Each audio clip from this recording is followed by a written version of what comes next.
Next on Northwest News Weekend, the day after, with the marathon bombing suspect in custody, Boston tries to find a sense of normalcy.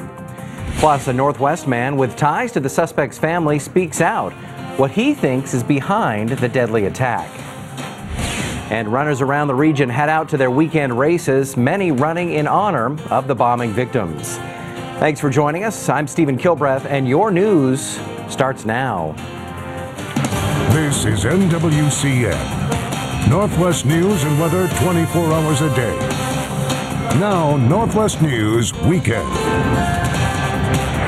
And the city of Boston is starting to get back to normal today. One suspect from Monday's marathon bombings is in custody, the other dead. Stacey Cohan is in Boston with the latest on the investigation and what's next for Boston. Now, the Massachusetts Police Department released photos today taken from a police helicopter moments before the manhunt finally came to an end. These pictures are thermal images that you see here. They reveal the body outline of Boston Marathon bombing suspect Jahar Tsarnaev.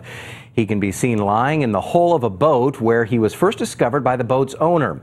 Another picture captures the police's camera-rigged robot extending into the boat's hull, infiltrating the suspect's hiding space. With the help of these photos, police were able to apprehend the severely injured suspect. And there's some new information about one of the bombing suspects. Turns out he had a wife and a child. State and federal authorities converged on this Rhode Island neighborhood Friday to talk with the family of suspect Tamerlan Tsarnaev, who died in a shootout with police. The 26-year-old's wife, Catherine Russell, grew up in the house where officers were interested in. Neighbors said the couple had a young daughter. Now, everyone remembers the uncle of the two bombing suspects. He stood in front of the world calling his nephews, quote, losers. Well, our Portland affiliate, News Channel 8, spoke with a man today who is friends with that uncle. He talked with Ashley Korslund about his Chechen culture and what he thinks is behind the bombing. Well, Yusupov says he plans on getting in touch with the Tsarnaev family soon, but he wants to give them a little space while they come to terms with what happened.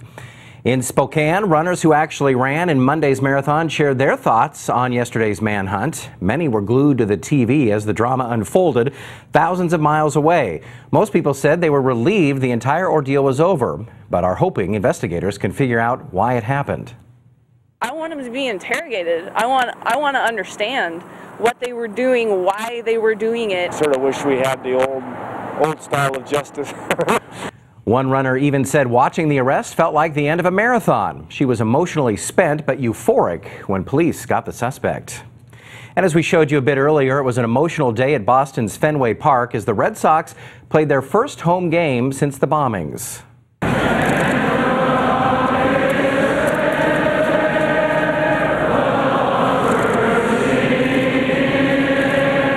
And you can hear the entire crowd join in to sing the national anthem. It's a tradition that started Tuesday night when fans at the Boston Bruins game sang the Star Spangled Banner when the singer became overwhelmed with emotion.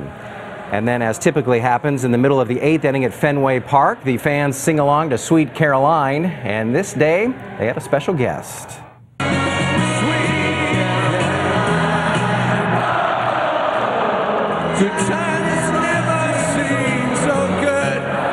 Ah, chills. Yep, that's Neil Diamond himself.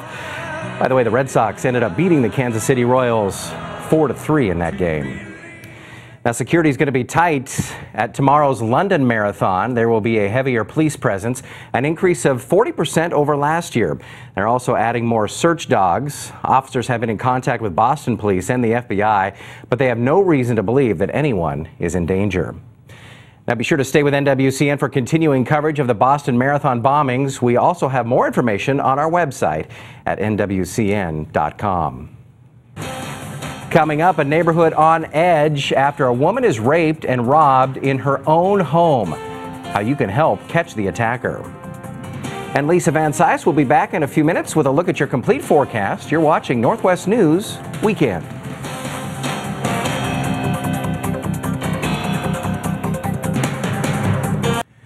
Some rough weather hit parts of the Midwest. Those cars are partially submerged in a school parking lot in Tipton, Indiana. 4.5 inches of rain fell between Thursday night and Friday morning. That flooded a nearby creek, which sent water into homes. And look what happened in Michigan. That's snow falling onto the flooded town of Comstock. Rivers are expected to keep rising through Monday. No flooding in Seattle for the first ever Earth Day 5K on this April 20th. It was along the waterfront. Dozens of runners laced up Saturday morning for the good cause of keeping Seattle green.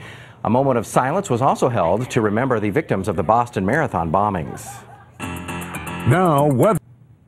A deadly avalanche killed 5 snowboarders Saturday afternoon on Colorado's Loveland Pass. It's about 50 miles west of Denver. The avalanche happened in the backcountry. Investigators say a total of 6 people were caught in the slide. The condition of the lone survivor has not yet been released. A major earthquake struck China's Sichuan province Saturday, killing at least 156 people and injuring thousands more.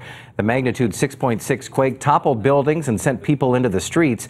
The quake was not only powerful, but also shallow, just 8 miles deep, which likely magnified the impact. This quake also triggered several landslides and shut down phone and power to much of the region. Some residents in West Texas are starting to return home after the blast at a fertilizer factory killed 14 people and injured hundreds more. Our affiliate in Dallas, WFAA, sent us this report on the latest on the small town tragedy. Now, the president has declared a state of emergency for West Texas. That means federal disaster assistance is now available to the Lone Star State. The Federal Emergency Management Agency, or FEMA, will support state and local efforts responding to this disaster. And we're going to continue to monitor the aftermath of the plant explosion in Texas. For more details, you can head to our website, NWCN.com. And of course, you can follow us on Facebook and Twitter for updates. Police in Lacey, Washington are desperately looking for a man who forced his way into a woman's home Friday night, then raped her and robbed her. Investigators say the 23-year-old victim went to let her dog out when the suspect attacked her. The victim said she did not know her attacker, but police believe he knows her. The attack has neighbors on edge. Knowing that there's people around here that are willing to break into someone's home and do horrible things. Scary. So far, police have little to go with. All they know is he's a thin white male. He wore a red bandana to cover up his face. He also stole money, a cell phone, and the victim's 1999 Volkswagen Jetta. A close call Saturday at Portland's shipping terminal. This is what one of the cranes looked like before. Crews were in the process of dismantling it when it somehow fell over on its side. The crew heard a popping sound and got everyone out of the area before it fell, so thankfully no one was hurt. Investigators are still looking into how it all started. The FAA has cleared Boeing 787s for takeoff. Now Boeing is working to make that happen. The company says it has 10 teams stationed around the world ready to install the fix for the lithium-ion batteries. The FAA, I think, is confident in this solution, and what it really is good news for our region, because now people can get these 787s delivered and take more orders and, be confident about this product moving through the marketplace. Boeing says Dreamliner deliveries are expected to resume in the weeks ahead as soon as the new systems are installed and airlines get approval from safety regulators in their own countries. A West Seattle record store is back in the spotlight. Easy Street Records in West Seattle has landed on Billboard magazine's list of the top vinyl treasures in the United States. This is video of Easy Street Records' old Mercer Street location, which closed in January. Saturday was also Record Store Day, a day to spread the word about independent record stores. By the way, Easy Street says vinyl now makes up 70% of all the sales in the store. Thousands of runners flocked to Boise for the toughest half marathon in the region. How they remembered the Boston victims as they climbed to the finish.